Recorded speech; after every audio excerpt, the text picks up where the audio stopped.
this video is going to be about mistakes that I've made, what we have learned as a practice, and our experiences in the past, how we have implemented change and how that change has really been the reason to grow faster and be successful. So these are, to me, proven facts of running a good practice. I think you should try and at least take a few of these and start implementing them in your own life. So before I continue with the video, I'm going to give you 20 seconds of a pause to go down and subscribe to my channel. Press the like button. It doesn't take much, but it means a lot. And let me know what is the next series that you want me to come up with in the future. So point number one, it's all about teamwork. Please don't think you can do it alone. It's all about getting the right kind of energy on a project and having a collective vision on the project. So team is absolutely essential. So for instance, right now I am doing my YouTube channel, but I have this amazing young girl sort of holding the camera for me. I don't think I would have done it without that. So teamwork is essential. Point number two, the best time to use the idea is now. So do not save the best idea for the next project, a bigger project, a higher budget, a better client. Try and make the most of it, because trust me, new ideas and fresh takes will always keep coming. Optimism works. Stop complaining. Now this is so important. So recently I was watching a series called Ted Lasso on iTunes. If you guys haven't seen it, I would highly recommend that. And you tend to sort of carry on a lot of bad experiences as luggage and sort of slow yourself down. Remember, at work there is no space for negativity. So kind of move on, learn from your experiences and stay positive. So point number four, productivity is best with processes. Always have your processes lined out at the beginning of a project, and this also makes the structure very easy to understand for your team, for your client, and it definitely makes the process of working together more fun. So this will help you use your time and resources effectively, and it'll definitely make it a better experience for everybody. So delegate work and see your team do their best. Simply don't procrastinate about your to-do lists and what you're going to achieve first and what second. It's so much more easier to pass on the task and see it done effectively in time. It's really nice to know the strengths of your team, and that way you can sort of see them perform better and obviously work happily. So my next point is keep learning and keep sharing. Do it every single day.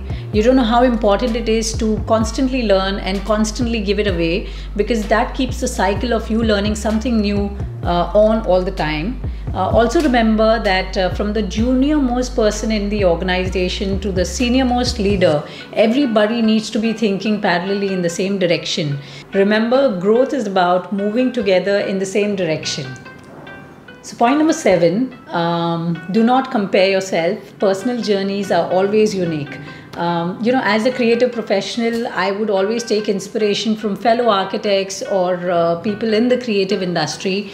But at the end of the day, I've realized that it's best to have measure up yourself, with your own achievements in the past and the present.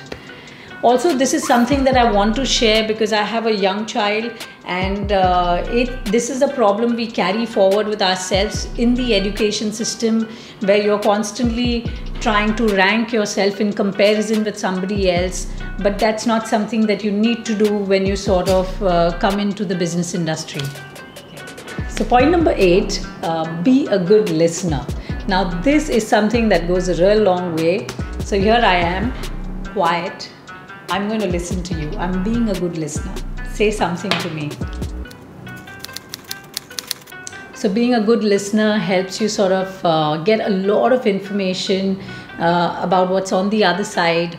What is the requirement of a client to what's the what's the kind of response that they want to give you, and then you can act upon it. So it's a great tool. Point number 9 is gender trap. Now, early on in the career, you will definitely face a lot of instances where, you are going to be one amongst many others, and learn to deal with it. So for me, I always said, so what? You're a woman. So what? You don't know this. So what? He has more experience. So what? I mean, I'm going to do this. If you decide you're going to be taken seriously, it is going to happen. It may take time, but it is definitely going to happen. Point number 10, hiring a team. Now, you've got to prioritize how you're going to hire. Who do you need? You don't have to simply like a person. You have to need that kind of talent within the organization. So it's really important.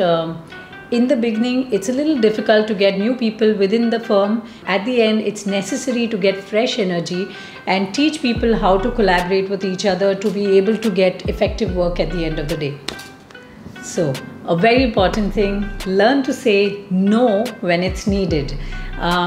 Now, when you are working, you must understand that if you want to excel at something that you are really doing, you have to make enough time for it. If you're going to invest your time in something that you don't like, you will not be able to grow. So when you're taking projects, it's important to say yes to the right project and say no to a project that's not well suited for you or the client. And it gives you great clarity. So saying a no is something I never did when I was young. Have a vision of your own. You must realize that mission statements are not meant merely for the websites. They are actually meant to be a guiding factor to help you make decisions. So make your decisions and move forward, keeping in mind your final goal and where you want to be. Success and failure. Now, these are going to be your two companions when you're having a practice. Success is an outcome of all the failures that you've had, and so take the failure as a learning curve and move on. Also remember, own up to your mistakes, because that's going to give you great clarity and a clear conscience. Okay, so now I want to know from you all what you want my next series to be. So like, comment, share, subscribe, and once you've done all of that, just say a done in the comment section so I know who you are. So I had a fun time sharing KZ's Dozen with you as my first series. See you on the other side. This is Krupa Zubin signing off.